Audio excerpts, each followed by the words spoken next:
जो नियोजित शिक्षक हैं, जिनको राज्यकर्मी का दर्जा मिलेगा, उनके वेतन में जबरदस्त इजाफा होगा। इसके क्षमता परीक्षा पास करने वाले सोच रहे होंगे कि हम पास कर गए, हम जिस जिला को अलॉट किया गया था हमारे लिए, वो जिला क्या होगा, हम बता दें वो भंग हो जाएगा। होम ब्लॉक के तौर पर मिल सकती है, यानी इन्हें होम ब्लॉक में पोस्टिंग की सुविधा मिल सकती है।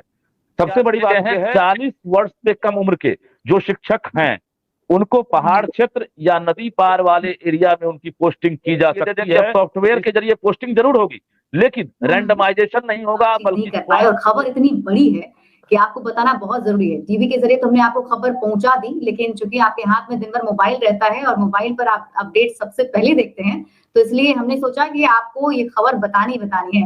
और शिक्षकों के लिए खासतौर पर ये बहुत बड़ी खबर है। और रजनीश इसके बारे में मुख्य बातें आज बताए थे कि आज बड़ी बैठक ACS सिद्धार्थ ने की।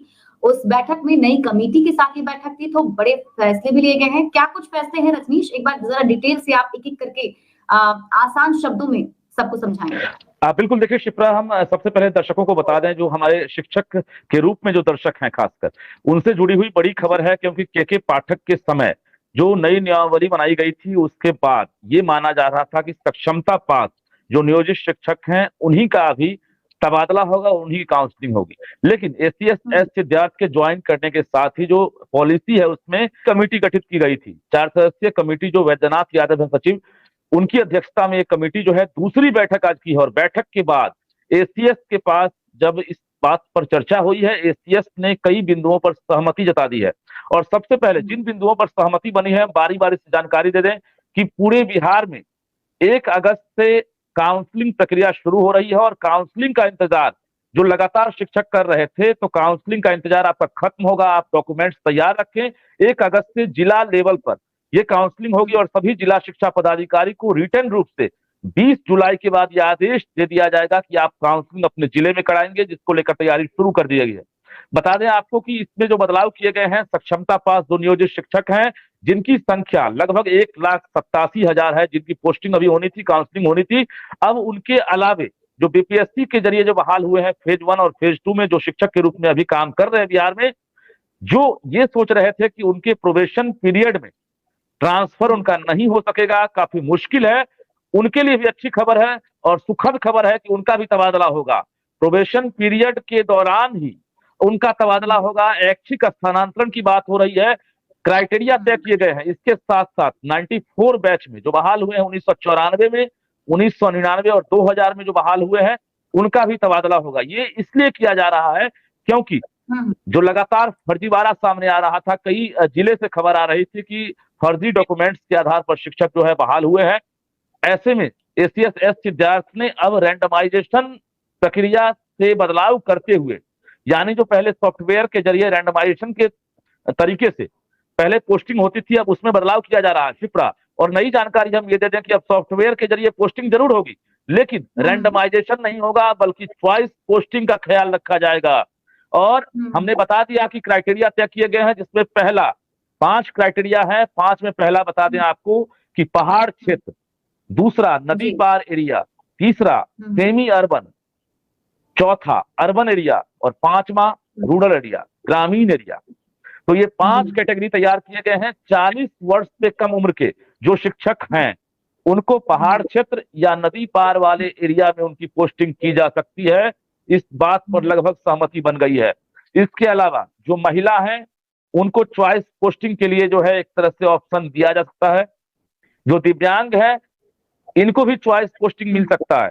और दिव्यांग के साथ साथ अगर जो पति पत्नी है, दोनों शिक्षक हैं, इनको एक ही जगह या आसपास के स्कूल में इनकी पोस्टिंग होगी। इसको लेकर भी कमेटी ने एक तरह से अपनी सहमति दे दी है और ACS सिद्धार्थ तक ये मामला अब पहुंच गया है, उन्होंने भी सहमति जता दी है। यानी महिला, दिव्यांग, पति पत्नी, ये 3 को पहली प्रायोरिटी मिलेगी। इसके साथ साथ जो चौथी बड़ी बात है कि जो गंभीर रूप से बीमार हैं, पुराने रोग से ग्रसित हैं, चाहे वो जटिल रोग हो या पुराने रोग हो, गंभीर बीमारी हो, कैंसर जैसी घातक बीमारी हो, तो उनको भी प्रायोरिटी दी जाएगी। ये नई जानकारी हम दे दें कि जो अगर गंभीर रोग से ग्रसित हैं, उनको प्रायोरिटी मिलेगी। और ये तमाम प्रायोरिटी होम ब्लॉक के तौर पर मिल सकती है, यानी इन्हें होम ब्लॉक में पोस्टिंग की सुविधा मिल सकती है। सबसे बड़ी बात यह है कि जो काउंसलिंग की प्रक्रिया है वो अब जिला लेवल पर होगी, पटना में नहीं होगी। जिला शिक्षा पदाधिकारी को इसका कमान दिया जाएगा। एडीएम लेवल के अधिकारी जो है, जो जिले में है, अपर समाहर्ता, उन्हें मॉनिटरिंग का जिम्मा दिया जाएगा। तो एसीएस एस विद्यार्थी की जो कमेटी है वो दूसरी बैठक की है शिप्रा, और दूसरी बैठक के बाद ये फैसला लिया गया है। एक बार फिर से नई जानकारी दे दें कि अब 50% से ऊपर कमेटी ने काम कर दिया है, 50% और काम होना बाकी है। मंगलवार को यानी 15 जुलाई को फिर से एसीएस के सामने ये रिपोर्ट सौंपेंगे, जिसके बाद माना जा रहा है कि फाइनल रूपरेखा तैयार करके शिप्रा ये शिक्षकों को एक बड़ी सौगात देने की तैयारी है। और क्या इनकी मांगी थी जो ये चाहते थे शिक्षक, और अब जो ये खबर सामने आई है उस पर कुछ रिएक्शन अब तक शिक्षकों का सामने आ पाया, किस तरीके से देख रहे हैं? देखिए, इसमें 2-3 फायदा जो सामने दिख रहा है। सबसे बड़ा फायदा जिसको लेकर संशय बना हुआ है और शिक्षक लगातार सवाल उठा रहे थे कि 15 साल 18 साल काम करने के बाद ट्रांसफर पॉलिसी से हम जुड़ रहे हैं, अभी तक ट्रांसफर नहीं हो रहा था। नियोजन इकाई प्रणाली खत्म होने वाली है और उसके बाद जब ट्रांसफर की सौगात मिलेगी तब जाकर हमारा जो एक तरह से स्थानांतरण होगा, सीनियोरिटी का लाभ मिलेगा कि नहीं। अब हम बता दें कि यहाँ पर आपकी सीनियोरिटी को लेकर जो है एक तरह से कमेटी जो है वो भी अब रिपोर्ट तैयार कर रही है। आपको ये लाभ मिल सकता है, अगर आप 15 साल 18 साल आप काम कर चुके हैं तो आपको इसका लाभ मिल सकता है।